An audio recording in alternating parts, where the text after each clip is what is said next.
Oi minha deusa, seja muito bem-vinda a mais um vídeo aqui do canal. E hoje nós vamos falar sobre um tema muito importante, de muita relevância, que são os transtornos alimentares. É um tema que tem muitos mitos, muitos estigmas, muitas questões envolvidas. E hoje eu vou estar querendo tirar algumas dúvidas aqui, informar e fazer com que vocês tenham esse olhar mais sensível, porque pode ser que vocês se identifiquem em algumas coisas que eu vou falar, em alguns comportamentos, pode ser que vocês tenham uma história, que vocês tenham um transtorno alimentar, ou que vocês identifiquem comportamentos de alguma pessoa próxima a você que tem essas características e que você pode estar ajudando a partir do momento que a gente se informa. Nós estamos no mês de junho. Estamos no mês de junho, que é o mês de conscientização aos transtornos alimentares. No dia 2 de junho é a data oficial do dia da conscientização e eu quis trazer essa semana esse vídeo justamente pra gente falar sobre esse tema que é muito importante. Mas vamos lá, separei aqui alguns tópicos pra gente. Primeiro, o que são os transtornos alimentares? Os transtornos alimentares são doenças psiquiátricas, então eles vão estar dentro do diagnóstico de saúde mental, no DSM, que está na sua última versão, que é o DSM-5, que é de 2013, e tem também na CID-11, que é o Código Internacional de Doenças, que é, se eu não me engano, é mais recente do que o DSM, mas agora me faltou o nome. O ano que ele foi publicado. Então, os transtornos alimentares, eles são uma perturbação na forma de vivenciar tanto a relação com a comida quanto a relação com o corpo. Então, normalmente são pacientes que vão ter a comida e o corpo como energias, focos centrais na sua vida. É como se num âmbito saudável a gente tivesse saúde, corpo, alimentação, família, trabalho, lazer, momento social e vários outros ciclos, né, da vida. E no transtorno alimentar, o ciclo da alimentação e o ciclo do corpo, eles são muito maiores. Então eles recebem muito mais importância, eles recebem muito mais preocupação, eles recebem muito mais energia mesmo da vida daquela pessoa, inclusive levando a que essas outras áreas sejam diminuídas. Então, se eu passo muito tempo pensando na forma do meu corpo, na minha alimentação, em proibir, em calcular, em tentar moldar esse corpo, me sobra menos tempo para pensar sobre o meu trabalho, para me dedicar aos meus relacionamentos, para me dedicar ao meu lazer, ao meu crescimento pessoal, enfim. Então, os transtornos alimentares, eles são transtornos psiquiátricos. Eles não são frescura, eles não são falta de força de vontade, eles não são falta de determinação, de foco ou de fé para emagrecer, eles não são besteira, eles são questões sérias que têm tratamento específico, que têm diagnóstico feito por um profissional específico e que a gente precisa levar em consideração e trazer mais visibilidade cada vez mais. Não vou entrar aqui em questões de prevalência, de dados, de números, é mais no sentido de informar vocês. Então vamos lá. Um mito e um estigma que é muito comum é dizer que transtorno alimentar tem um corpo, um peso específico. Então vemos uma menina muito pequenininha, muito magrinha, tem um transtorno alimentar. Vemos uma pessoa com obesidade, com um corpo muito maior, tem um transtorno alimentar. Não. Todos os corpos podem ter um transtorno alimentar. Todas as pessoas de qualquer tamanho. E aí nós vamos a quais são os transtornos alimentares que a gente tem. Nós temos 3 mais conhecidos, que é a anorexia nervosa, que vai ter 2 subtipos, a bulimia nervosa e o transtorno de compulsão alimentar. Na anorexia nervosa, são pacientes que se preocupam muito com a forma corporal, tem normalmente um nível de distorção de imagem, tem muita insatisfação com esse corpo e tem um desejo de serem cada vez menores. Então vão ter restrição alimentar, vão cortar alguns grupos, vão ter alguns comportamentos inadequados para tentar fazer esse corpo emagrecer cada vez mais e mais e mais. Certo? Na bulimia nervosa, nós temos um episódio de compulsão alimentar, que eu vou explicar mais no transtorno de compulsão alimentar, seguido de uma compensação. Então essa paciente, ela vai ter um episódio de comer uma quantidade de comida maior do que a maioria das pessoas conseguiria comer num período de tempo pré-determinado, sentindo alguns sentimentos com algumas características, e depois ela pode compensar. Não vou entrar aqui nos métodos compensatórios, porque eu acredito que numa prevenção é muito mais importante a gente trazer o conhecimento do que a gente falar sobre coisas que podem dar ideia. Mas, por exemplo, pacientes podem pular refeições, podem se exercitar de forma exaustiva, podem fazer alguma coisa para compensar, para tentar tirar aquela comida do corpo, e isso não é saudável. Isso tem inúmeras consequências para o nosso corpo a longo prazo e a curto prazo também, certo? Então, a bulimia nervosa vão ser pessoas que comem essa quantidade de comida maior e depois tem um mecanismo compensatório para tentar compensar essa comida que foi ingerida. Na bulimia nervosa, nós podemos ter pessoas menores, pessoas maiores, pessoas com obesidade. A diferença para anorexia vai ser que as pessoas com bulimia não vão ter um baixo peso. As pessoas com anorexia, as pacientes que têm anorexia nervosa, que isso é uma coisa importante também. Não se fala a anoréxica, a bulímica, é a paciente com anorexia. Por exemplo, você não fala pra Gabi, cabelo castanho. Não, é a Gabi que tem o cabelo castanho. Não fala a ansiosa. Não, é a Gabi que convive com a ansiedade. Então a gente precisa ter muito cuidado pra gente não rotular as pessoas e nem se auto-rotular com os diagnósticos que a gente possa vir a ter. Porque nós não somos um diagnóstico. Uma pessoa que convive com anorexia, ela não é anoréxica. A anorexia, a doença, ela pode girar em torno da vida da pessoa inteira, mas ela continua sendo a Maria, a Cicrana, a Beltrana, a Fulana, é ela, certo? O diagnóstico é uma coisa que ela tem que conviver, sejam ele um diagnóstico ou 10 diagnósticos, a gente não pode tratar o paciente como se ele fosse a doença, a patologia que ele tem. Então, isso vai inclusive para a obesidade. Não é o obeso, é a pessoa com obesidade, certo? Enfim, acho isso importante de pontuar. Mas vamos lá. Falando sobre anorexia, ela tem baixo peso. Isso é um dos fatores mais clássicos para você diagnosticar a anorexia. Nós sempre vamos ter esse baixo peso, seguido e junto daquelas características que eu estava falando. Na bulimia, nós não temos baixo peso, mas esse paciente pode ter um peso normal. O que é um peso normal que eu estou falando aqui? Um peso que dentro da classificação do IMC é tido como eutrófico, uma faixa de peso normal. Normal é relativo, mas nesse caso na eutrofia, certo? E nós podemos ter sobrepeso e obesidade também. Ok? No transtorno de compulsão alimentar, que isso é uma coisa que a gente precisa falar muito, porque desde que a mídia descobriu a compulsão alimentar, simplesmente a quantidade de mulheres que chegam no meu consultório falando: Gabi, eu sou compulsiva, eu tenho compulsão alimentar, eu tenho transtorno de compulsão alimentar e não tem, é enorme, certo? E acontece também o contrário, né? Pessoas que não acham que tem, que na verdade tem e poderiam estar se beneficiando de um tratamento muito mais complexo para, de fato, a patologia que ela tem. Então, vamos lá. O transtorno de compulsão alimentar é você ter um episódio de compulsão alimentar pelo menos uma vez por semana, num período de 3 meses. Gabi, como assim? Todos os transtornos alimentares, eles vão ter um tempo para poder diagnosticar esse padrão de comportamento alimentar que vai sustentar esse diagnóstico.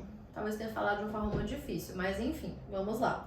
O que é um episódio de compulsão alimentar? Quando eu vou explicar no consultório, eu explico normalmente assim. É como se nós tivéssemos um círculo maior, um círculo menor e um círculozinho dentro. Esse círculozinho de dentro, ele seria um exagero alimentar. O que é um exagero alimentar?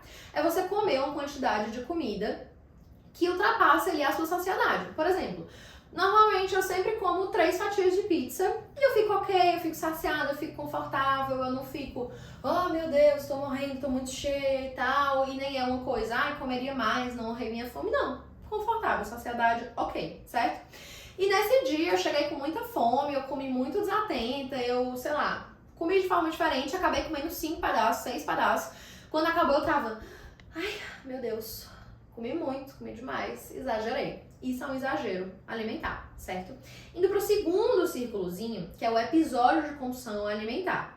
É como se, normalmente, eu sempre comesse 3 fatias de pizza e nesse dia eu tava mais sensível, eu tava mais vulnerável, eu tava mais impossível e eu acabei comendo 1, 2, 3, 4, 5, 6. Comi a pizza, falei, vou acabar essa pizza. E aí eu acabei, comi os 8 pedaços da pizza e aí depois eu vi que tinha um bolo na minha cozinha. E aí eu comi o bolo. E aí eu e fui comendo várias outras coisas. Depois eu posso gravar um vídeo só sobre a compulsão alimentar, porque ela vai ser muito estigmatizada, principalmente nas redes sociais. A bulimia e a anorexia acabam que as pessoas não falam tanto quanto falam da compulsão alimentar. E depois eu quero pontuar algumas coisas com vocês. Mas enfim, o episódio de compulsão alimentar, o nosso segundo ciclo, é você comer uma quantidade de comida maior do que a maioria das pessoas conseguiria comer num período de tempo pré-determinado, normalmente de 2 horas. Sentindo culpa, sentindo frustração por ter comido, sentindo que você não consegue parar mesmo que você queira. É uma coisa meio, estou tentando parar, mas eu não consigo. Quero parar, mas eu não consigo. Eu acho que eu preciso continuar comendo essa comida. Eu entendo. Tem pacientes que chegam pra mim e falam assim, Gabi, eu não consigo parar de comer, eu não consigo controlar esse impulso. E eu falo, eu entendo. Isso é da patologia que você tem. Isso é do transtorno de compulsão alimentar. Isso não é falta de força de vontade ou falta de determinação, certo? São comidas, grandes quantidades de comida numa ausência de fome. Então eu não tô indo comer necessariamente porque eu estou com fome ou porque eu estou com vontade. Enfim, e o transtorno de compulsão alimentar, que é o terceiro ciclo, é quando esse episódio de compulsão alimentar, ele acontece pelo menos uma vez por semana, ao longo de 3 meses. Podem acontecer 2, 3, 4, 14 vezes, certo? E aí tem níveis de gravidade em todos eles. Vamos ver aqui o que mais que eu separei para falar sobre vocês. Causas, o que é que causa um transtorno alimentar? O transtorno alimentar, ele é causado por várias questões. Ele tem uma etiologia muito diversa que vai de genética, hereditariedade, é um ponto bem forte. Principalmente se você tem parentes de primeiro grau. Então, se minha mãe tem um transtorno alimentar, a chance de eu ter um transtorno alimentar ela é bem mais alta do que se a minha mãe não tivesse um transtorno alimentar. Mentalidade de dietas, viver na sociedade que a gente vive, da hipervalorização da magreza, do culto a tudo isso, do ciclo de dietas, do efeito sanfona, ter uma péssima relação com a comida, ter uma péssima relação com o corpo, questões como uma baixa autoestima, uma baixa valorização de si mesma, o ambiente, se você sofreu bullying ou não na infância, se você sofreu ou não algum tipo de abuso, seja ele verbal, físico, sexual, tudo isso gente, é muito variado. Quando a gente pega pra tratar um paciente com transtorno alimentar, é muito difícil você olhar e falar assim, foi isso aqui que causou o transtorno. Eu acho que eu nunca tratei um paciente que isso aconteceu. Tem grandes correlações ao longo da história, mas é multicausal, certo? Gabi, quem faz o diagnóstico de transtorno alimentar? Psiquiatra. Eu estou falando tudo isso aqui. Se um paciente chegar dentro do meu consultório, falar todos os sintomas, gabaritar o DSM, que é o manual diagnóstico, eu não posso olhar para ele e falar, fulana, você tem anorexia nervosa. Fulana, você tem transtorno de compulsão alimentar. Não, eu posso falar, fulana, pelo que a gente está conversando aqui, me parece que você tem comportamentos que são parecidos com o de anorexia nervosa ou de bulimia nervosa. Você já ouviu falar sobre isso? O que é que você acha da gente passar num psiquiatra para entender isso um pouco melhor? Tem tratamento, não é um pé na cova, não é uma coisa que não existe tratamento, não existe saída. Não, a gente só precisa conhecer. Mas eu não posso olhar para essa paciente. Quem dirá um endócrino, quem dirá gente, eu já vi no consultório, chega eu vou me descabelando. Tanta aberração de paciente que chegou com diagnóstico de compulsão alimentar por um endócrino. Endócrino não faz diagnóstico de compulsão alimentar. Psicólogo não faz diagnóstico de compulsão alimentar. Quem faz diagnóstico de compulsão alimentar e de qualquer transtorno alimentar é o médico psiquiatra. Ponto. Ok? Nós, outros profissionais que trabalham, que são da equipe básica de atenção aos transtornos alimentares, podemos encaminhar, mas eu não faço, não assino esse diagnóstico, certo? Falando inclusive em equipe básica, se você tem um transtorno alimentar, se você conhece alguém que tem um transtorno alimentar, a equipe ela precisa ser composta, no mínimo, por psiquiatra, psicólogo e nutricionista. Isso é o que a gente chama da equipe base para o tratamento. Gabi, qual é o tratamento para os transtornos alimentares? Tratamento em equipe multidisciplinar, ou seja, mais de um profissional atendendo mais de uma especialidade. As especialidades básicas são nutricionista, psicólogo e psiquiatra, podendo entrar fono, podendo entrar físio, podendo entrar assistente social, terapeuta ocupacional, educador físico, gastro, endócrino, nutrólogo eu nunca vi. Mas enfim, dependendo do caso, dependendo do serviço, dependendo se é particular ou não, a gente pode entrar com outros profissionais. Mas a equipe básica, nutricionista, psicólogo e psiquiatra. Gabi, mas eu não tenho nenhuma questão de saúde mental e tal, não sou ansiosa, não tenho depressão, não. Mas o transtorno alimentar, ele é de cunho diagnóstico de saúde mental. Então, sim, o psiquiatra ele vai entrar nessa equipe, mesmo que você não tome medicação, mesmo que você não tenha outras comorbidades, que são muito comuns. O transtorno alimentar ele é muito comum de ser comórbido. O que é ser comórbido? Gente, é muito difícil falar sobre isso, porque eu falo sempre num nível que não é muito leigo, mas vamos lá. Por exemplo, eu tenho uma anorexia nervosa e um transtorno de ansiedade generalizado. Eu tenho uma bulimia nervosa e um transtorno de personalidade. Eu tenho um transtorno de compulsão alimentar e um toque. Esses dois não casam muito, foi só um exemplo, tá certo? Mas, ai meu Deus, são muitas informações. Mas enfim, vamos lá. Tratamento interdisciplinar, causas variadas, não tem peso específico, já falei. Eu falei só sobre anorexia, bulimia e transtorno de compulsão alimentar, nos tipos de transtornos alimentares que a gente tem. Mas nós temos outros. Esses são as apresentações mais clássicas, são os que a gente vai ver mais no dia a dia. Mas nós temos também o TARI, que é o transtorno alimentar restritivo evitativo. Nós temos também o transtorno de ruminação. Nós temos também PICA, que eu não lembro o que significa a sigla, né? PICA é a sigla.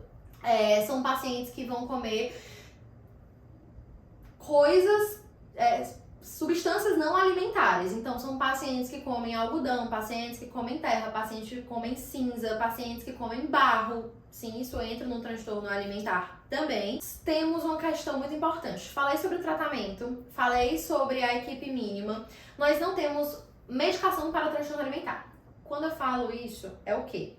Pedindo licença aos meus colegas psiquiatras, nós não temos uma medicação específica para tenho um transtorno alimentar, vou tomar essa medicação. Nós temos já algumas medicações, que eu não vou entrar aqui porque não é na minha área, que podem auxiliar alguns comportamentos de alguns transtornos específicos, sendo o único que tem remédio aprovado na bula é o transtorno de compulsão alimentar. Anorexia nervosa, a gente não tem, TARI, a gente não tem, transtorno de alimentação, PICA, a gente não tem, bulimia nervosa, a gente também não tem. Tem algumas combinações de remédios, quando tem comorbidade, os psiquiatras vão cuidar aí dessa parte, mas não tem, tem um transtorno alimentar, vou tomar um remédio, que nem tenho dor de cabeça, vou tomar um remédio, certo? Além disso, o transtorno alimentar ele não tem cura. Gabi, você falou que tinha tratamento. Tem tratamento e tem remissão. O que é remissão? Eu tenho sintomas, eu tenho medo de comer, eu tenho medo de engordar, eu tenho insatisfação corporal e eu tenho uma grande restrição alimentar. E eu posso ter remissão disso. Então, eu posso me melhorar do medo de engordar, melhorar do medo de comer, melhorar da restrição alimentar, construir um comportamento alimentar e um padrão alimentar mais organizado, mais funcional e sem os sintomas do transtorno alimentar, mas a gente não caracteriza isso como cura, a gente caracteriza como remissão. Então, basicamente, eu tinha esses sintomas, eu não tenho mais esses sintomas, ou alguns desses, que é remissão parcial, e eu não tenho mais nenhum desses sintomas, que é remissão total, mas a gente não considera como cura. E vamos aos comportamentos que chamam a atenção. Você se preocupar muito com a sua imagem corporal, você se preocupar muito com comida, você contar calorias, você pesar alimentos, você fazer dietas restritivas, você cortar grupos alimentares, você deixar de ir a situações sociais, evitar locais, evitar comer na frente das pessoas, ter esses pensamentos compensatórios. Então, comi muito, vou fazer um jejum, comi muito, vou fazer mais exercício para compensar isso, ter medo da comida, ter medo de engordar.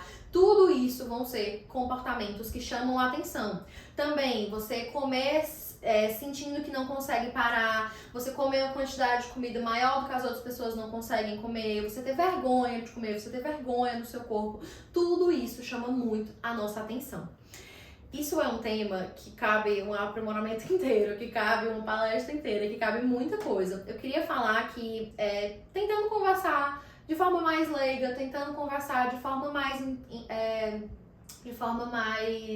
Meu Deus, me fugiu a palavra. De forma mais tete a tete aqui com vocês, de forma mais informativa, porque causa muito sofrimento. Esse sofrimento, ele não é frescura, esse sofrimento, ele não é besteira, esse sofrimento não é só fazer uma coisa simples que ele vai passar. Por isso que tem uma equipe de 3 profissionais para dar atenção para esses pacientes.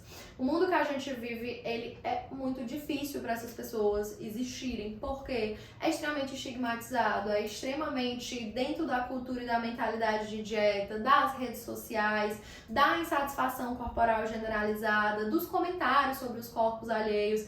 Então, precisa de muita atenção, precisa de uma nutrição mais gentil, precisa de um olhar especializado. Então, se você se identificou com alguma das coisas que eu falei aqui hoje, busque ajuda, me mande mensagem, eu encaminho, eu atendo, eu falo onde tem tratamento. Estou super aberta para conversar mais com vocês sobre isso e trabalhar com transtornos alimentares há 3, 4, não sei quantos anos eu trabalho. É o que me faz fazer o trabalho que eu faço diariamente nas redes sociais, agora aqui no YouTube também, de informação, de conscientização, de acolhimento e de transformação para uma nutrição mais gentil. Espero que tenha desembaraçado alguns nozinhos aí, que tenha servido de informação. Se tiver qualquer dúvida, deixa aqui nos comentários, vai ser um prazer responder, um prazer informar. E é isso, até a próxima!